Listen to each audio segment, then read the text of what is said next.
Olá, pessoal! Começando mais uma vez nosso podcast. Eu, Rafael Amaral, juntamente com Giovana Fernandes, estamos aqui hoje com mais um podcast, Conexões que Transforma.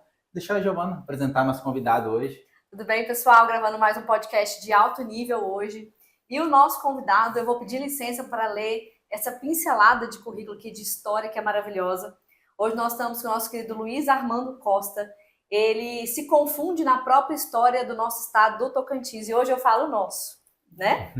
É um jornalista, advogado desde 79, tem contribuído significativamente para o jornalismo regional, atuou por 11 anos no Jornal do Tocantins, ocupando cargos como editor de economia e política, colunista político e editor executivo. De 2002 a 2010, ele editou o Jornal em Palmas e foi correspondente de O Estado de São Paulo e o Globo no Tocantins.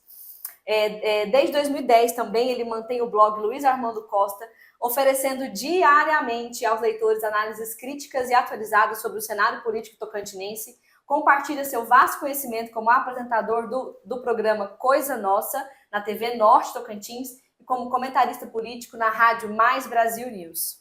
Isso é uma pincelada, um pouco do que nós temos hoje com o nosso grande Luiz Armando Costa. Prazer, querido, te conhecer. Tudo bem? Bem? Bom, Luiz Armando, como eu falei, é um prazer, uma honra ter você aqui com a gente. E para começar, pessoal, eu quero que você podia contar para a gente um pouco da sua história, de onde começou, o que fez você ter esse interesse pelo jornalismo.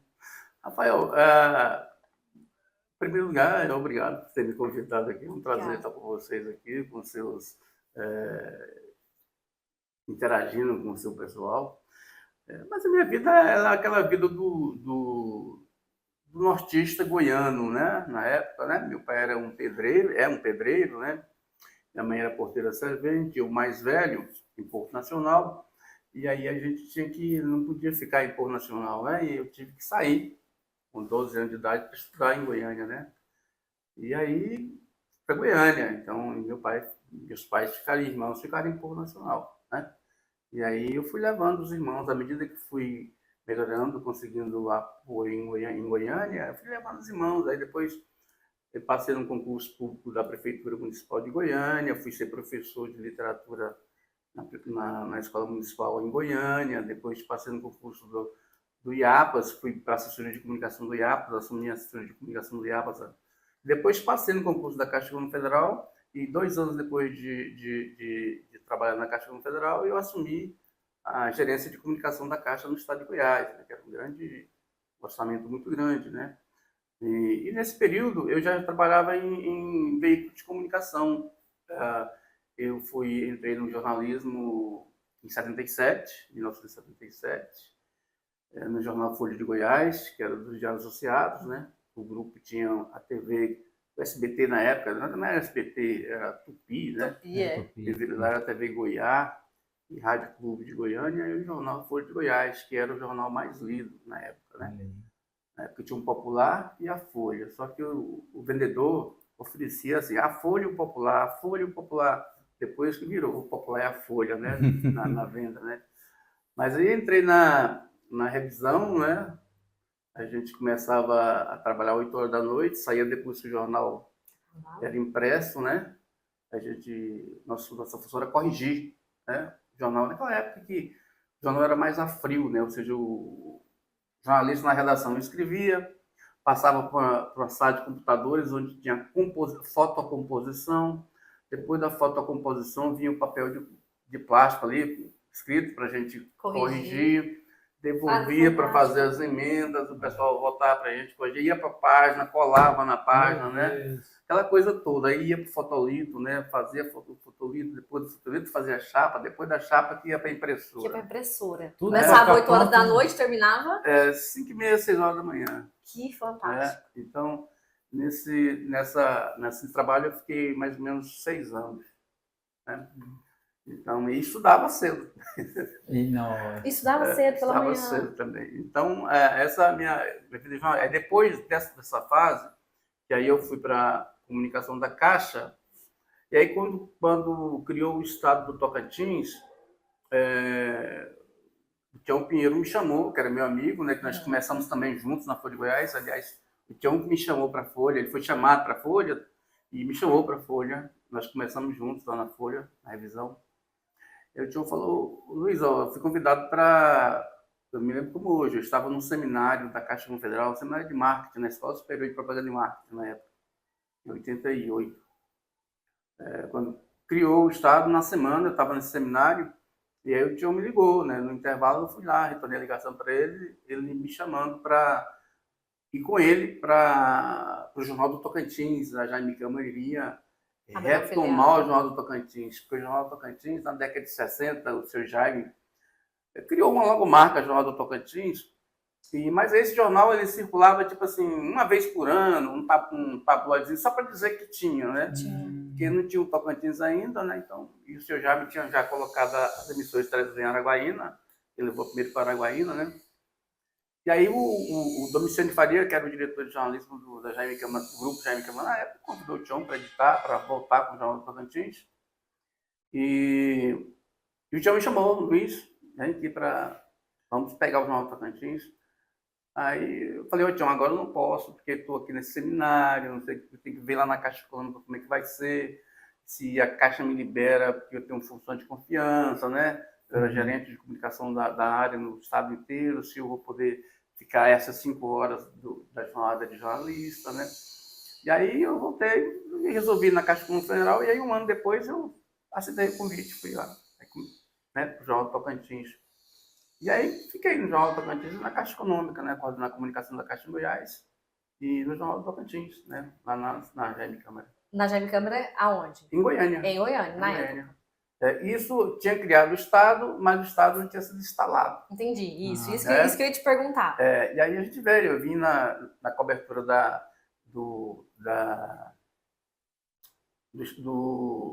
implantação do Estado lá em Miracema, né? Fazemos, a Jaime colocou um avião, uma discussão, a gente veio a implantação do Estado ali naquele ginásio de Miracema, ali, né? Fazer cobertura, né? Fazer cobertura, e ali quando reuniu-se a primeira turma de deputados, né? Presidida pelo deputado mais velho na época, que era um negro, né? O Vicente Confessor, um professor. E aí esse Vicente Confessor, ele instalou o Estado, né? E aí, nessa instalação, aí em seguida teve a eleição do presidente, né? Que foi o deputado Raimundo Boi, que foi eleito, já estava combinado. E o Raimundo Boi, em seguida, deu posse a Siqueira Campos como primeiro governador do Estado, né? Então, foi um dia muito quente, solzão ali na quadra de esportes daquela escola. E você estava presente nesse dia, faz parte da história da implantação do Estado. Por isso que a história dele... Isso, se confunde com a história do Estado. Nós saímos de lá de Miracema, já era umas 6h30 da noite, já estava quase escurecendo. Foi um tempo assim que a gente tinha que sair mesmo, porque senão não decolava mais a aeronave, né? E tinha que chegar em Goiânia, né? E chegamos em Goiânia à noite, né? Em Goiânia a gente podia aterrissar à noite, mas sair de Miracema de noite, não tinha jeito de noite. E não tinha nem lugar para hospedar lá, né? Porque quando, naquele momento, naquela circunstância, você não tinha lugar para ficar. Tinha que hospedar em outro lugar. Até Miracema você não encontrava lugar para... Tocantins você não encontrava lugar, né? Porque muita gente se deslocou para lá para a instalação do Estado, né? E o aeroporto era pequeno, a cidade não tinha nada. Imagino. Né? E a gente voltou para Goiânia naquela noite, né? Aí voltamos para Goiânia para trabalhar no jornal. Quando você veio para cá? Eu vim para cá, eu mudei para Palmas em 92, né? O que aconteceu? Na Caixa Econômica Federal, na comunicação da Caixa Econômica Federal, a minha área era responsável por comunicação, publicidade e imprensa. Né? Eu coordenava isso tudo. Mas aí a Caixa também passou para o meu setor na época, a questão de reserva de hotel para funcionário, comprar passagem para funcionário, essas coisas todas, né?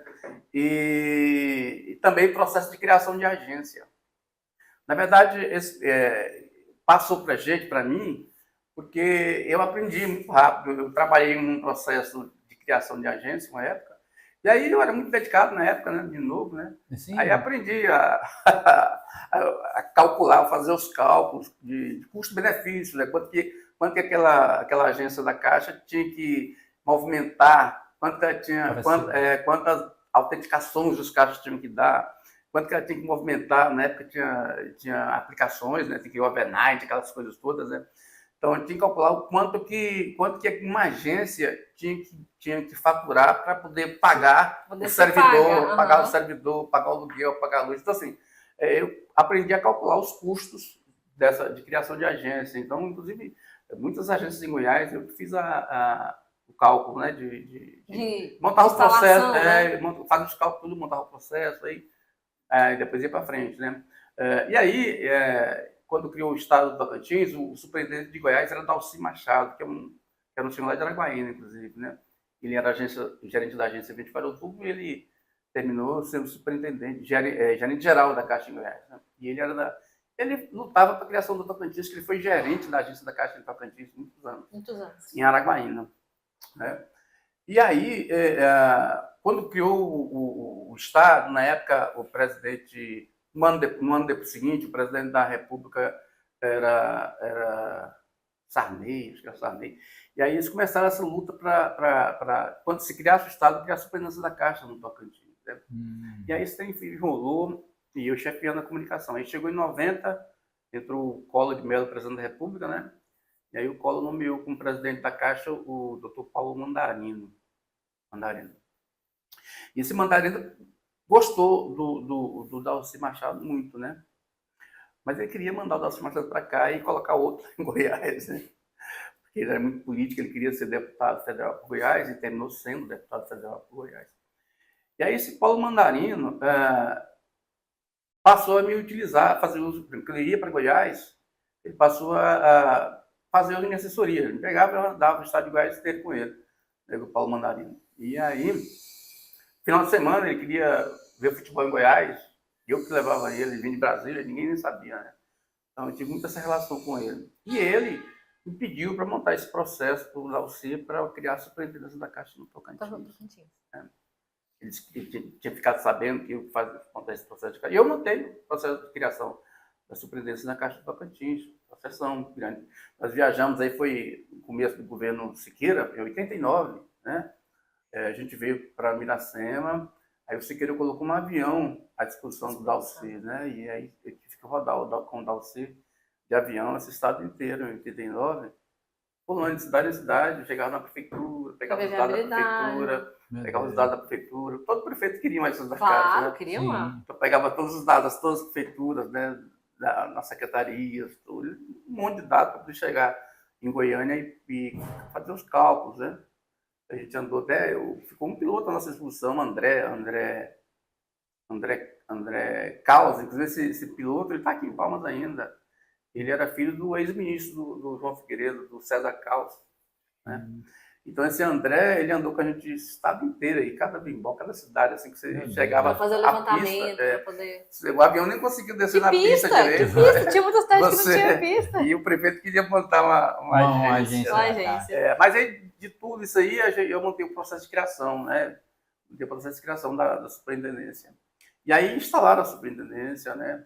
Nós instalamos uma superintendência lá em Miracema, a gente veio para alugar coisa lá, alugamos um prédio ali naquela avenida principal, perto do porto. Hoje eu tenho um porto lá, né? A gente alugou ali um prédio lá e botou a Caixa lá. Depois, a Caixa mudou para cá, né? Também a gente veio, trouxe o presidente da Caixa aqui lá para montar a agência de Palmas na superintendência, ali onde hoje é a Justiça Federal, que é o prédio antigo da Justiça Federal, né? O governo era Moisés Avelino, em 91, né? Eu fiz o cerimonial, inclusive, da inauguração daquela agência, no prédio da Justiça Federal. E aí, poeirão aqui, aí não foi. Aí eu tive que fazer a opção, falei para Jaime Câmara, falei, estou pensando em voltar para Palmas, né? Não tinha nada, né? Mas tinha um potencial de crescimento gigantesco, você enxergou isso? Tinha muito potencial. Não, na verdade, eu fui para Goiânia para voltar, né? Ou seja, eu fui para Goiânia para voltar e ajudar meus pais, né? Toda essa ligação, tanto que eu ajudei a criar os meus irmãos, né? Os irmãos foram formados. Então, na minha cabeça era volta, sempre volta, né? Aí tive um problema porque no meio disso tudo eu casei, né? Casei. E a minha ex-esposa, ela é urbana, ela é muito assim, na época, novinha, ela tinha 20 anos na época, né? E eu tinha 29, né? Eu mais vivido que ela, né? Sim. Então, e aí ela gostava muito de Goiânia, gostava muito de shopping, aquele negócio todo, né? E eu vim pra cá e eu falei, cheguei pro Tião, eu vou. Eu tava onde? Eu tava na tanta coisa. Estava falando de 91, né? Isso. 91. Você Aí, pediu pra voltar pra aí eu Paulo. voltei para Goiânia, né? A gente já tinha vindo aqui para fazer a cobertura da implantação de Palmas, naquele dia da missa do Miracema, sim. Cruzeiro. Ah, Em 88 foi lá em Miracema. Uhum. Em 89 foi o Cruzeiro Cruzeiro. ali, né? Aquele dia a gente veio, teve que vir aqui também de manhã e voltar de tarde, né? Aquele dia que imagina o teve a avião. missa, né? Teve a missa ali, aí teve o Cruzeiro, né? Me lembro muito bem de Siqueira ligando o trator, né? Aquele negócio de sol quente, né? Jaime Câmara tinha interesse no Estado, montou uma tendazinha ali, né? O negócio tá bacana.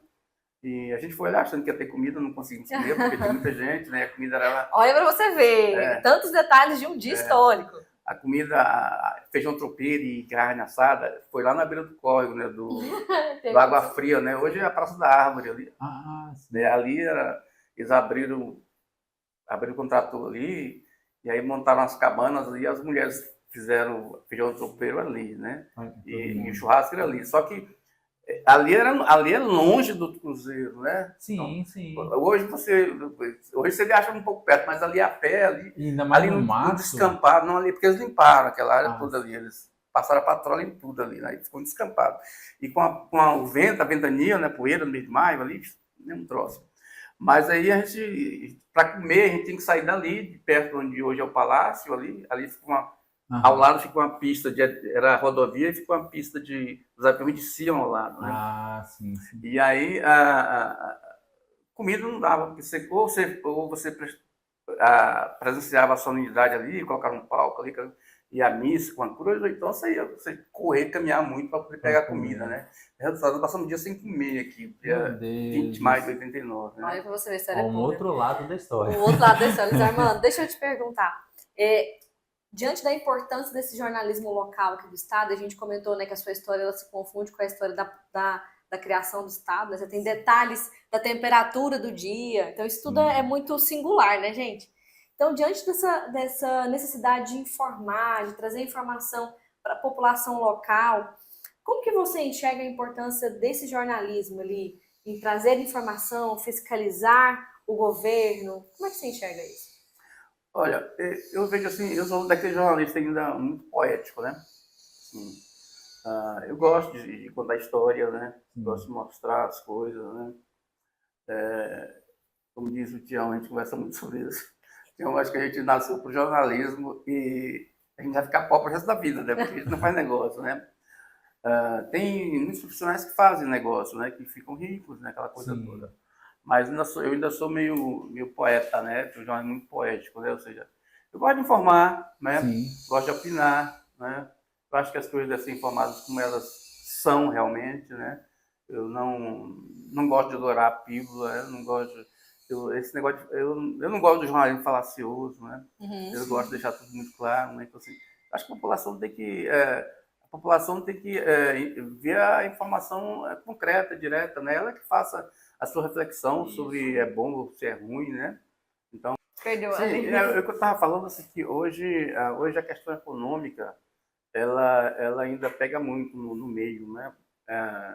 Você vê as faculdades formando jornalistas aí para ser assessores, né? Sim. Assessores de imprensa, assessores de comunicação, né? Eles não têm mais aquela vontade de buscar notícia, né? Investigativo, né? Aquele cunho investigativo. Tem deficiências primárias, né? De redação, de leitura, né? Acho que falta muita leitura, acho que as pessoas deixaram de ler, né?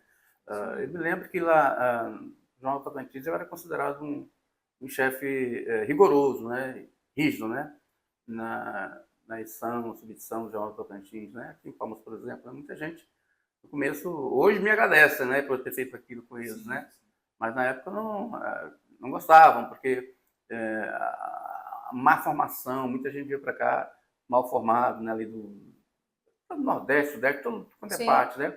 E vieram aqui porque não tinham chance nos seus locais, né? A grande maioria, né? Mas assim, e a gente vinha de outro processo, né? Então, assim, para você pegar para uma lista aí que pessoas não muito qualificadas. Concordância. Para mim, concordância verbal e concordância nominal são fundamentais. Conexão, concordância O cara tem sinapse, assim. Então, assim, você vê aquelas coisas. E hoje piorou, porque hoje, por exemplo, no mercado aí, estão entrando aí mais de 200 jornalistas no mercado. E não tem lugar para ocupação desse pessoal. O que esse pessoal faz? Vai ser assessor de político, vai ser assessor vai ser buscar um emprego público, e isso deforma a profissão. E né? desvaloriza a carreira também. Desvaloriza, né? Deforma a profissão. Se intitula jornalista, deforma a profissão. Mas eu acho que há um viés diferente. Eu acho que os jornais antigamente, os veículos antigamente, os mais experientes eram referência, né? Sim. Era referência, né? Então, assim, quanto mais você tinha tempo, mais você tinha credibilidade, né? Nos últimos 10 anos, esse padrão esse formato mudou, né? Mudou, né? Por exemplo, você vê até a Rede Globo mesmo, tá, os rapazes novinhos lá, estão querendo voltar agora, né? Mas isso influencia na credibilidade da notícia, né? Sim. Influencia. Só que as pessoas hoje os jornalistas têm que também entender o processo das redes sociais, né? Que é uma outra linguagem, né? Isso mesmo. Uma outra linguagem. E aí que está o problema do jornalista velho, né? Não, mas assim, engraçado, João, que o que eu vejo dizer, mano, nas falas dele, ele fala pontos da história com muitos detalhes, né? E ele fala que era bom para fazer análise, para abrir agência e tal. Se você vê o conteúdo, tem que ver os conteúdos dele, é desse jeito, com detalhes. Com detalhes, isso. Com análise assim, de orçamento. Cara, você consegue entender uma pessoa leiga que consegue ver lá, consegue ler e entende tudo, né? Ele tem uma assim, linguagem acessível sobre aquele assunto, né? Isso, complexa, sim. profunda, mas traz Isso mesmo, completa, profundo, porém de fácil entendimento. E isso faz diferença. Eu estudo muito questão orçamentária, fiscal, questão jurídica, eu estudo muito, né? Porque eu tenho muito medo de um leitor que eu venho ganhando ao longo de tantos anos. Ei, você pisou na bola aí, esse negócio. Você perdeu um leitor por uma informação errônea. Entendeu? Então, assim, em jornalismo eu aprendi na vida o seguinte, estava até conversando hoje na TV, um telespectador mandou mensagem lá, disse que eu sou... As coisas a gente gosta das minhas análises, né? Sim. Mas você vê o telespectador, há um mês atrás, ele escreveu lá que eu não sabia de nada. Meu Deus do céu. É por isso assim, que você se imune de todo o conteúdo possível, de muita informação, de muito estudo, para saber o que você está realmente verberando ali, falando nas suas redes sociais. Eu não faço nada do que eu não fiz nos últimos 30, 40 anos. A questão é o seguinte, é que eu vim do jornalismo impresso. Né? Então, com as redes sociais, com a internet, com esses outros meios, eu não entrei nesses outros meios. Entendeu? Então, assim, o meu leitor, a grande parte do meu leitor, é aquele meu leitor do jornalismo impresso. Que migrou e hoje e aí ele me encontrou, entendeu? Então, tem uns que me acompanham desde o início do blog, mas muitos me acompanham muito antes do blog. Então, hoje eu trabalho, eu escrevo, eu não tenho, meu leitor, ele como é que diz, é um leitor diário. É diário e eu não faço campanhas para atrair leitor, né? É meio que de forma orgânica. Orgânico, meu leitor é orgânico, né? Um que lê, eu não faço campanhas, né? Eu até perco com isso, eu não me preocupo muito assim, quantidade de acesso, tem gente que faz isso, tem gente conteúdo e informação. Eu tô lendo, não vou ficar rico mesmo, entendeu? Então assim, igual ontem eu conversando com o secretário de comunicação falando lá sobre essa questão as questões que tem no governo aí, falando, Luiz, o seu portal aqui é um portal que tem um público qualificado, né, que é o público que nos interessa, né, que é um público qualificado, ou seja, é o pessoal que realmente pensa, formador de opinião, essas coisas todas, né?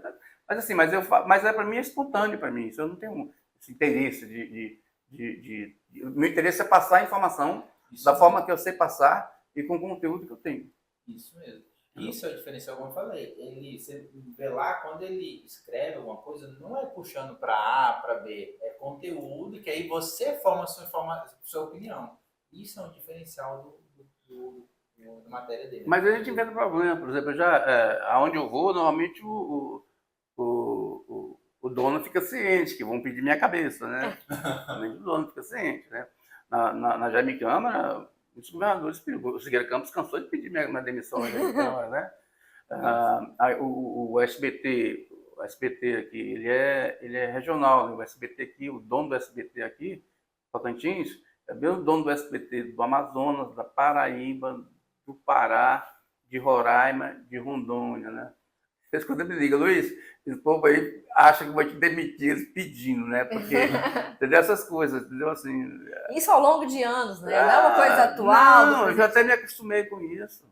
Não, me acostumei com isso. Mas deixa eu perguntar, mano, desses 2 últimos mandatos, você acha que teve uma pressão menor em cima dos jornalistas ou continua só que de forma mais escondida? Olha, eu não respondo pelos outros, né? Sim.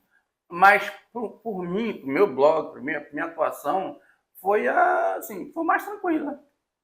Bacana, então não tem tanta... Não foi tão... Não, ninguém nunca me ligou, vamos dizer, do governo mesmo, ninguém nunca me ligou falando assim, você não publica essa matéria. Você nunca sofreu esse tipo de constrangimento? Eu já, a gente tá muito agora, cedo no podcast, mas eu já vou começar com essas perguntas. Agora eles falam o seguinte, às vezes ligam, ei, mas foi bom, foi mal isso aí, ficou muito ruim pra gente, velho. Então me dá sua resposta aí, eu coloco. É ótimo, né? Entendeu? Mas ninguém nunca falou assim. Nenhum tipo de constrangimento real. Assim. Não, sim. Eu acho que também não dou muita abertura para isso, né? Eu não vou de gabinete de secretário, eu não faço eu não vou de regabof de político, você não me vê andando em tudo quanto é festinha de político, eu não frequentando os ambientes, buscando pessoas. Não tem esse negócio de ir por fora, não tem isso, né? Então, eles me respeitam um pouco, eles têm esse respeito comigo, assim. Agora, tem uns que não falam de frente, mas pede a cabeça, como já pediu, o Siqueira Campos pediu cabeça, né? O governo Marcelo Miranda, ele pedia para o secretário dele, pedia para as empresas não anunciarem no meu blog, né? Então, não anunciarem no meu blog, né? Então, assim, tem muita coisa por aí. Agora, nesses dois, no governo de Mauro Carles e do governo de Vanderlei Barbosa, eu ainda não tive, assim, pressão o secretário me ligar xingando. Ou alguma outra intercorrência, uma pessoa mediana, alguma coisa aí? Teve uma vez que o governador me ligava, né? Aí uma vez ele me ligou, disse que o título ficou muito mal. Eu falei, vai, governador, o título é do editor, né? É meu título, aqui quem é meu título, né? Mas a matéria, aí depois ele não me ligou mais, nem me atende, né? Tem uns 3 anos isso.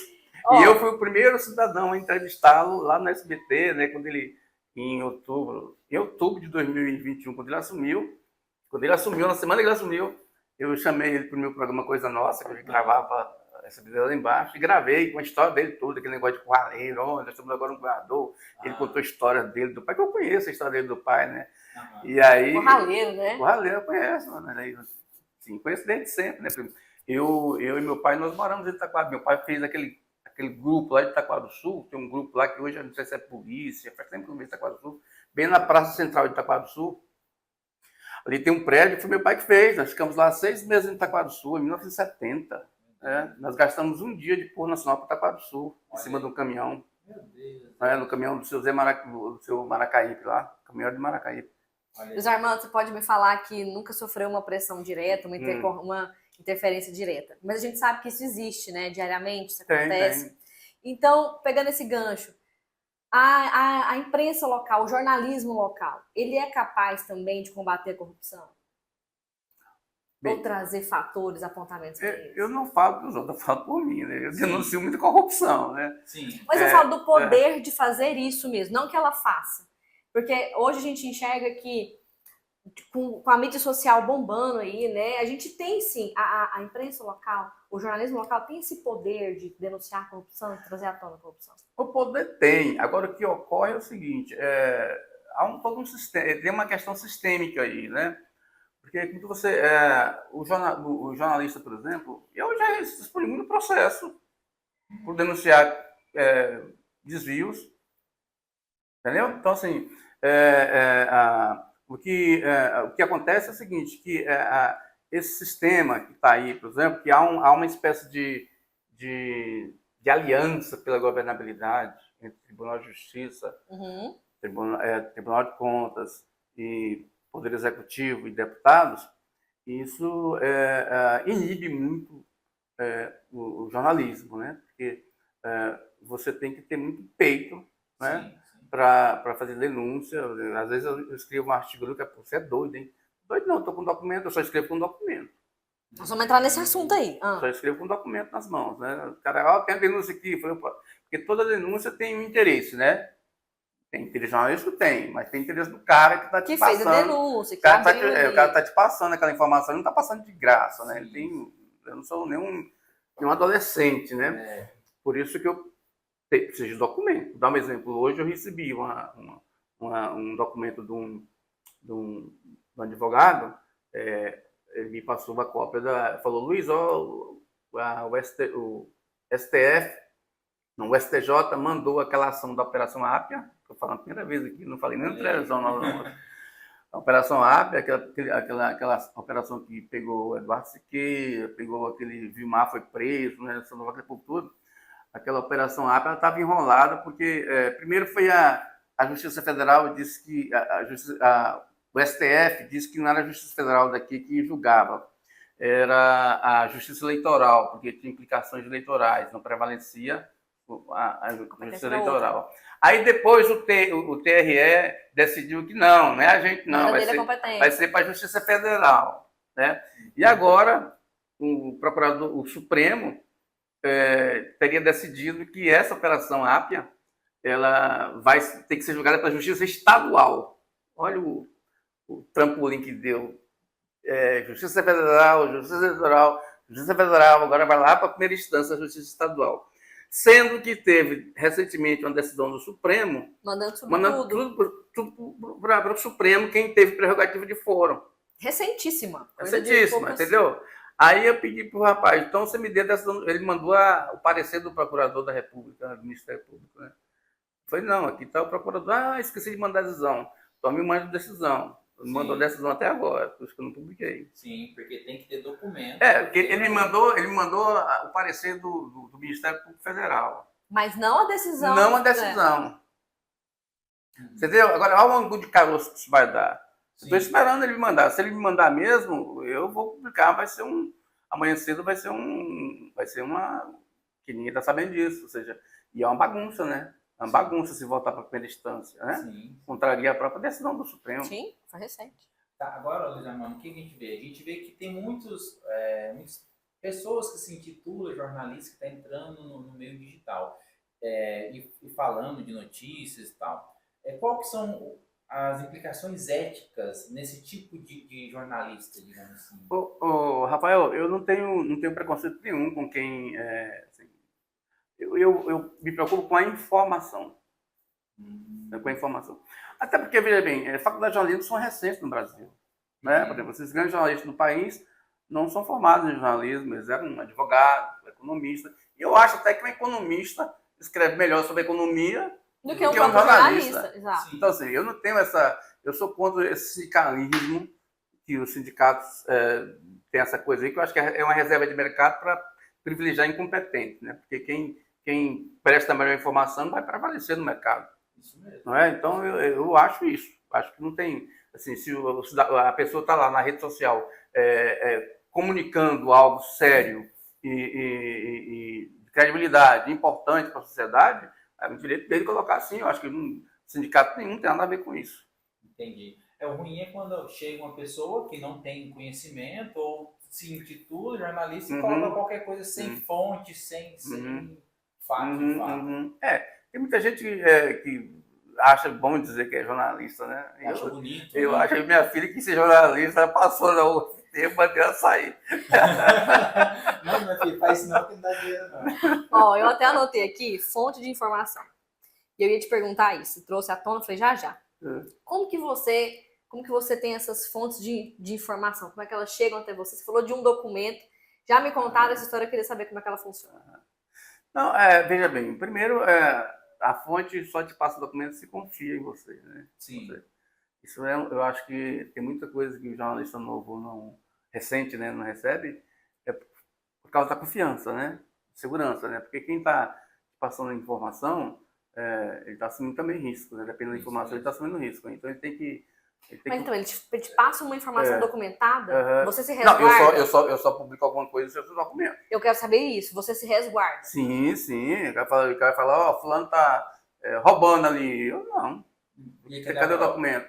Tem inquérito? Tem alguma coisa? Qual que é a prova consubstanciada que você tem? Eu não... Especulação não divulgo, não. Eu especulo muito sobre política.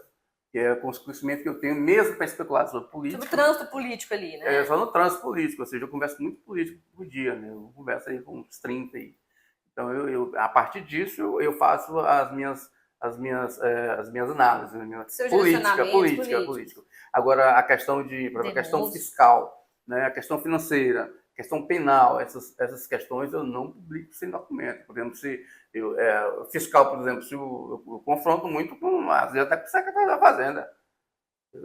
Eu publico uma coisa falando, não, aí o que é isso aqui então? Esse documento aqui, esse aqui, porque eu acesso as contas do governo tudo. Entendeu? Então, assim, eu confronto mesmo. Mas se o cara manda uma nota, eu enfrento. Eu falo, tá aqui, assim, assim, assim, assado. Né? Eu sei coisa que o próprio secretário de comunicação não sabe do governo. Então, assim, quando você solta uma informação, ela está consubstanciada mesmo, tem documentação. Sim, você mencionou aquela outra anterior que você não soltou, porque a documentação não foi completa. Claro. Eu posso até soltar que é um parecer, mas não posso soltar que o Supremo decidiu. Mas eu acredito que é o certo, o Rosinho falou. O blog dele, quem a gente lê lá, a gente lê com credibilidade. Sim. Né? Credibilidade, a gente entende. Mas é por quê? Porque para ele escrever, ele tem documento, ele tem base para isso. E outra coisa, não é defendendo A, não é defendendo B. Tá aqui. Agora, vocês que estão lendo, tomem sua decisão. Olha, essa questão fiscal, por exemplo. Eu até... tem alguns portais, tem fonte minha que manda coisas que eu não publico. Alguns ex-deputados que são todo o governo, por exemplo. Uhum. O governo está assim, assado. Não, eu estou vendo todo dia acompanhando todo dia aqui, eu sei como é que está o governo. O governo não está tão bom, né? O ano passado ele estava melhor, esse ano ele está pior, né? Uhum. Mas o governo não está negativo, né? Mas se ele fala essa informação para outro portal, de um jornalista que não tem conhecimento do que está acontecendo... Que não sabe os meandros da coisa ali. Não sabe o que está acontecendo, os números, né? Nem sabe lidar com a questão. Aí o jornalista vai publicar o que o político falou para ele. Entendi. Entendeu? E aí, da ótica do leitor, né? Aí que está a responsabilidade do comunicador, né? Porque o leitor vai ler aquilo e vai achar que aquilo é verdade. Sim. É mesmo não sendo verdade. Mas está falando uma ideia de verdade, sim. Entendeu? Se o jornalista tiver peso, o que ele Claro. falou, vai acreditar. Entendeu? Então, assim, aí você entra em choque. Aí o político te passar a informação que você não publicou do jeito que ele queria, ele passou para o outro, que o outro publicou do jeito que ele queria, ele passa a trazer mais informações para ele lá. Aí quando ele percebe que a informação lá começa a cair no discreto... Aí ele troca. Ou seja, vocês são usados o tempo inteiro. Exato. Só que quando ele volta para uma nova informação, depois de eu ter negado a informação dele, eu estou melhor que o outro. Sim.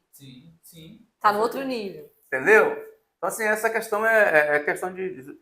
É você firmar num caráter, né? Porque tem, assim... O jornalista, às vezes, quando sai da faculdade, ele não tem ele quer muito aquele efeito imediato.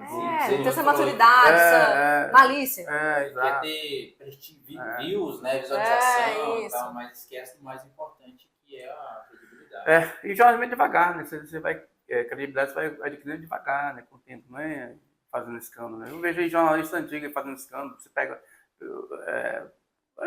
esses dias bem mesmo, recente, fizeram uma coisa muito interessante, né? Um exemplo.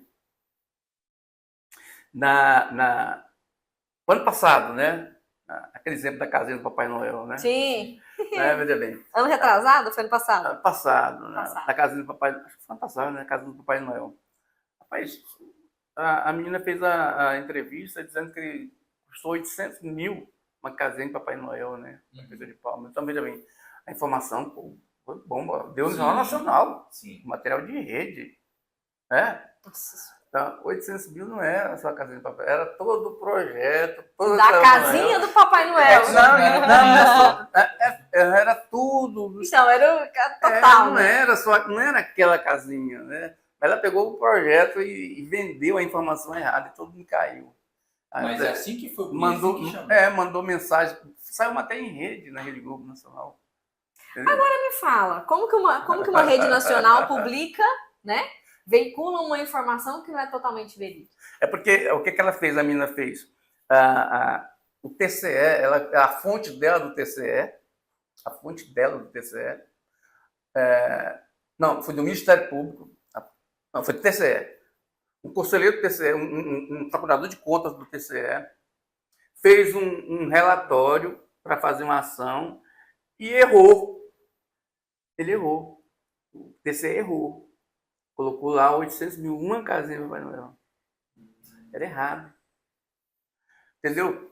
Aí o jornalista viu aquilo, eu, por exemplo, você viu, 800 mil, casinha, não tem que. Não, tem uma coisa errada aqui. É uma coisa errada aqui, né? Não, a menina não foi nem ouvir o outro lado, já tacou para a Rede Globo, pegou, foi mesmo, a verdade Tá aqui o documento aqui. Tá aqui o documento aqui, e a prefeitura? Não, a prefeitura ninguém quis falar. Sim. Bom, Acabou. aí, História consolidada. Estourou. Rapaz, foi vergonhoso. E mais vergonhoso ainda, aí todos veio que acompanharam. Eu não acompanhei, eu detonei no dia seguinte. Detonei. Aí todos acompanharam. E todos não disseram que erraram. Meu Deus. Entendeu? Ficou por isso. Ficou por isso. Você já teve que alguma vez nessa história, nesses anos, voltar atrás em alguma informação? Já peço desculpas muito. Peço desculpa muito. Muito. Então, isso é credibilidade do jornalismo. Quando eu erro, eu peço desculpa. O blog errou. Coloco mesmo. Isso é o diferente. Olha, uma época na Jaime Câmara, o Tião era editor-chefe, eu era editor executivo. A gente pediu desculpas numa manchete, por causa de um repórter. Em 93. Era sobre, na Assembleia Legislativa. A Assembleia era aqui, ó. Aqui no morro aqui do... Perto do Palacinho ali. Sei, aqui na Assembleia 112 Norte. A Assembleia aí, era um prédio de madeira. No presidente era o Abrão. Não sei se eu falei certo o endereço. Era no Palacinho, no morro do governador. Já é morro do governador ali, casa do governador, negócio assim. Palácio do governador. Ali tinha dois prédios de madeira. Um era o Palácio, que era onde ficava o governador, e outro prédio de madeira do lado, que era onde ficava a Assembleia Legislativa, né? E aí, o presidente era o Abrão Costa, do MDB, foi prefeito de Miranorte, né? Ele era o presidente da Assembleia na época. E aí, um repórter fez uma matéria, ele cobria a Assembleia e não checou, fez errado. E a gente abriu o jornal, manchete do jornal. Mancheteamos o jornal, primeira página, jornal, bem grande, pá, aquele troço lá. E era mentira. Nossa.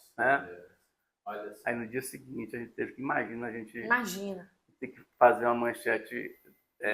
E olha que essa época, nós tínhamos assim, um pouco mais de sorte, porque o jornal na época era 3 vezes por semana.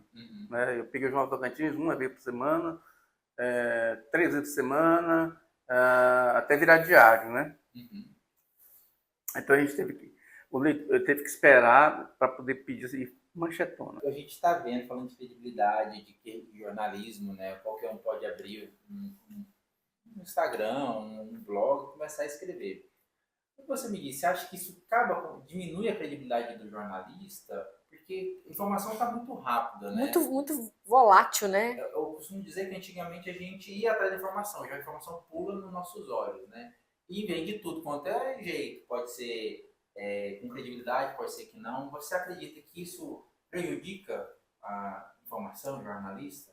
Eu acho que não. Como eu disse ainda há pouco, eu acho que quem tem competência, quem tem conhecimento, ele prevalece. Ele fica no mercado, né? Agora, aquele cidadão que, como eu disse, assim, tem muita gente boa que não se diz jornalista, mas que passa muita informação boa e tem credibilidade, né? Eu acho que esse mercado, as TVs hoje, estão cada dia mais contratando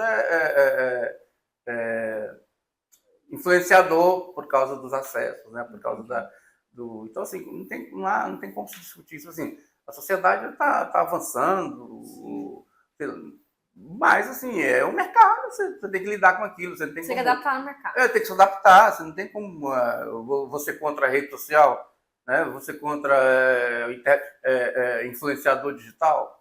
Não, tá aí. A IA tá aí, né? Então, assim, você tem que se adaptar a isso, ou seja, e a pessoa que vai ler, ou a pessoa que vai te seguir de alguma forma, ela vai, porque te escolhe, acha você melhor do que o outro, independentemente de título, né? Sim, Eu acho que é a informação, né? Então meio que fica também nós, como leitor, como consumidor desse Uhum. conteúdo, saber distinguir, não, isso aqui é muito viajão, usando a expressão, não, isso aqui é mais sério, então passar a seguir pessoas mais sérias que têm conteúdo, né? Eu acho que, assim, acho que as pessoas hoje você tem seu público leal, que te segue dependendo do que coisa, né? E tem aquele público que vai sendo agregado, né? Em função de alguém vai falando para ele, ele vai, esse cara aqui também é bom, vou começar, né? Aquele negócio, assim, isso é bacana, a sociedade, assim, ter muitas opções, né? Se fazer comparações, fazer... Acho isso bom, para o jornalismo, acho isso bom. Sim, é até bom pensando aqui, né? Talvez até para as pessoas que querem mesmo ser sério e cada vez querendo profissionalizar e ser mais sério ainda, não entregar qualquer coisa, né? Tem pessoas de parâmetro, de peso, né? Pra gente poder espelhar, pra eles poderem espelhar. Sim, eu acho que foi mesmo. Como que antigamente era rádio, era jornal impresso, hoje já é um Instagram, você pode dizer que é um jornal. Só para você ter uma ideia, no Jornal Tocantins que a gente mudou para cá, a gente passava matérias por telex. Meu Deus. Né? E quando tinha energia era fax. Uhum. Então, quando faltava energia direta aqui no começo, né? Sobrecarga, direto sem energia, a matéria chegava que a gente tinha que ir lá no telecão, desse jeito que ele digitava. E fotografia, a gente passava por um aparelhozinho que chama-se telefoto, aparelho de guerra mesmo, é da guerra. Cada foto, para transmitir para Goiânia, cada foto era 20 minutos. Olha. E preto e branco.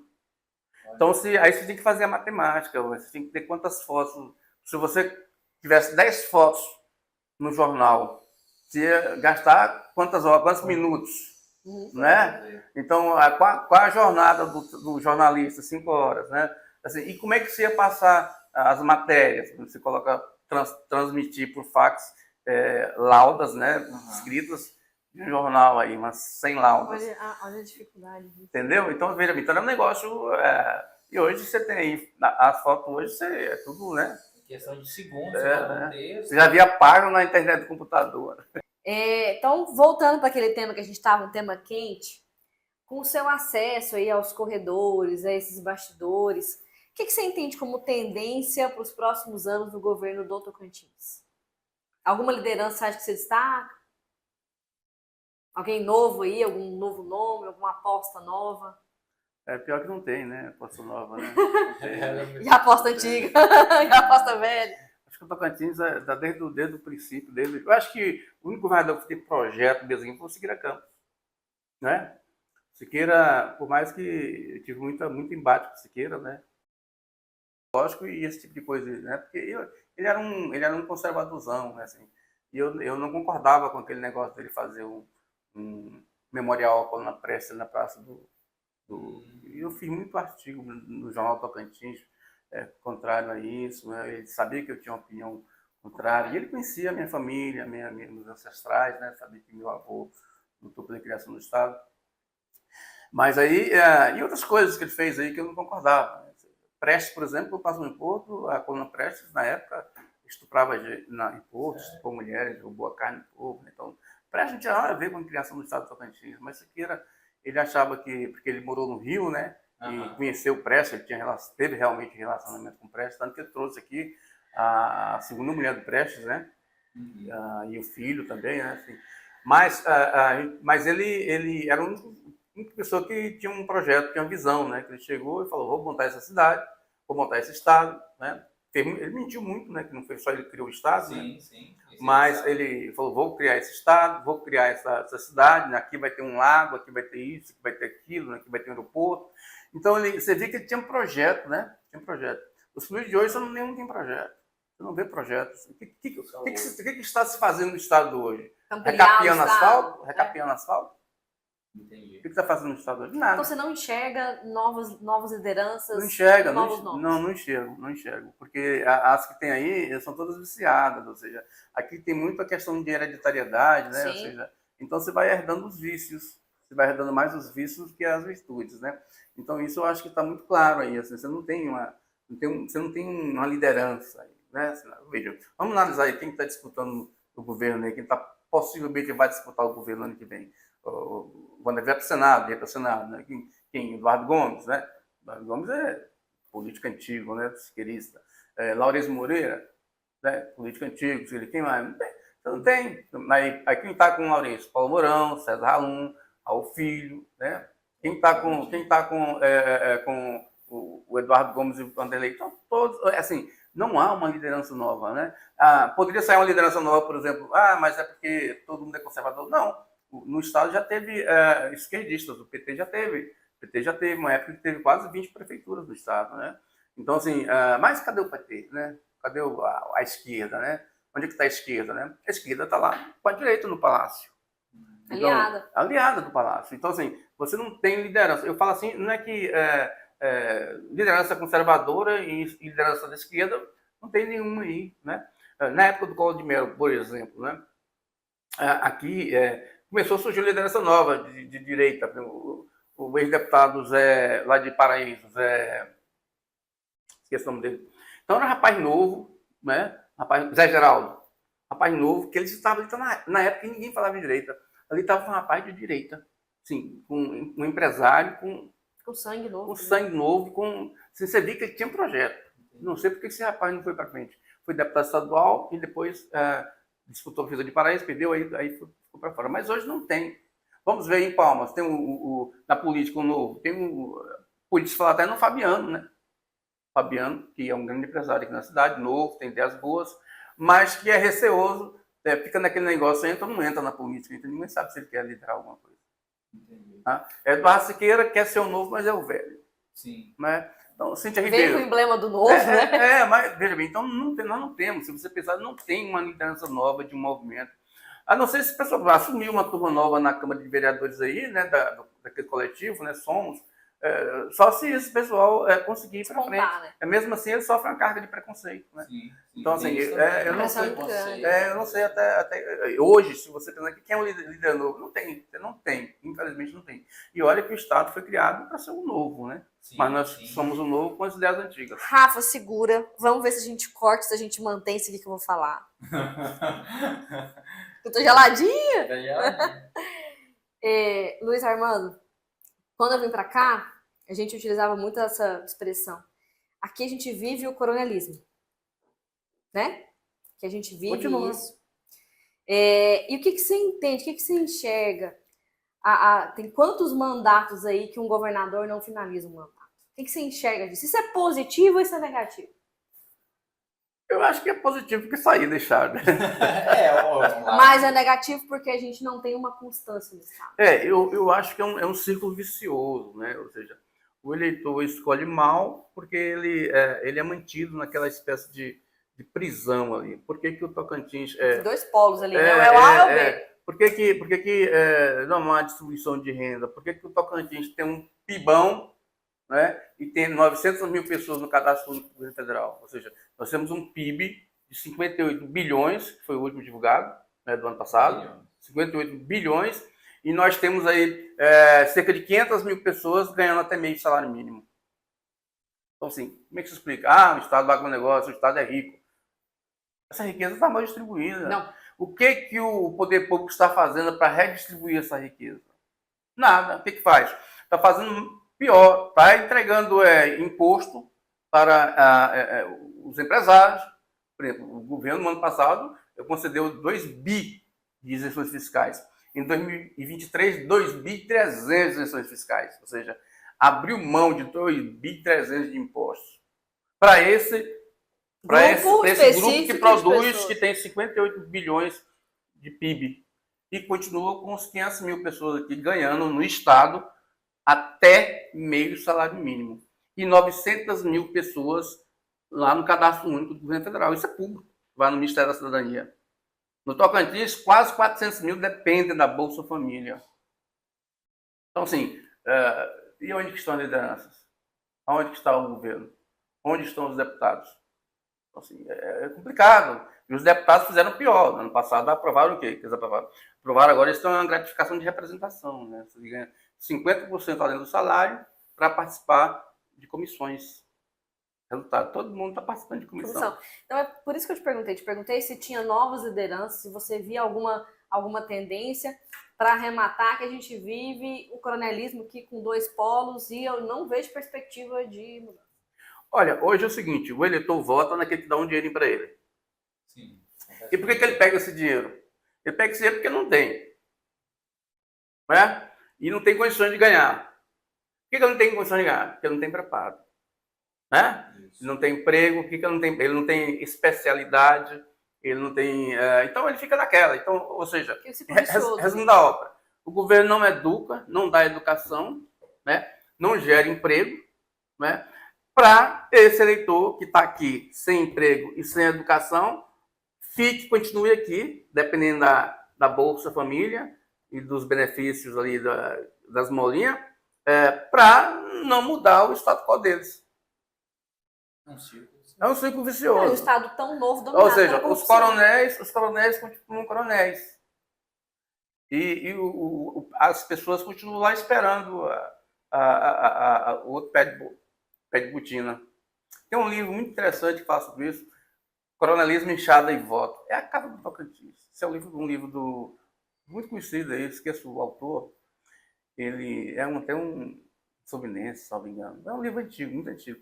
Chama-se Coronelismo, Enxada e Voto. É a cara do estado do Tocantins esse livro. Não vou ler, mas vai ser interessante. Olha o título do pódio, também achei. Luiz Armando, uma questão. O que você acha? Eu tenho esse livro, já te empresto. Quer sim. Vou procurar depois. Como você acha que vai definir os próximos rumos da política? O que você acha? Economia? Educação? Olha, eu acho... a educação é que muda tudo, né? Eu acho que a educação é que muda tudo, né? E a economia depende muito da educação também. A gente... saiu uma pesquisa essa semana... um jornalista analisando, né, por que o governo Lula está ruim, baixa popularidade, 56% de rejeição, pesquisa de ontem, né? Sendo que a taxa de juros está quase a mesma da época do governo Bolsonaro. A inflação do governo Bolsonaro, a inflação foi mais alta, né? Nós estamos, o superávit do governo federal está melhor do que do governo Bolsonaro. No entanto, a sensação da população é de que a coisa está pior. Aí a rejeição. Aí esse jornalista fala o seguinte, é que a população, a grande parte da população brasileira, ela já acha que esses benefícios concedidos pelo governo Lula, por exemplo, eles já são um direito. Esse negócio de Bolsa Família, essa coisa que Lula está fazendo aí, mandando dinheiro para outros programas sociais. Então, a grande massa da população, a grande maioria da população, já acha isso um direito. Sim, já incorporou. Já incorporou. Então, uma obrigação. Ou seja, mudando o presidente ou não mudando, isso... Está sempre garantido há quantos anos? Exato, há muito tempo. Muitos né? anos, Desde Fernando Henrique, que fez aquelas 3 bolsas, né? Então, assim, eles não importam mais com isso. E o Lula, mais o PT, não conseguiu entrar nessa engrenagem de comunicação de forma diferente. E aí o problema, né? A direita, por exemplo, né? Ela entrou primeiro nas redes sociais e tem mais acesso ao povão nas redes sociais. Então a informação chega mais rápida lá no povão. A forma de se comunicar, exato, eles não ainda... Exato, aí está o problema, né? Ou seja, de comunicação do governo, né? Que entra até no que a gente está falando aqui, na questão das redes sociais, que elas são mais ágeis, né? E tem uma linguagem própria, né? Sim, o PT não curto objetivo. O PT continua não só no Tocantins, com a mesma linguagem de 2000, quando Lula ganhou a primeira vez na presidência, aquela coisa como se a esquerda fosse a única opção.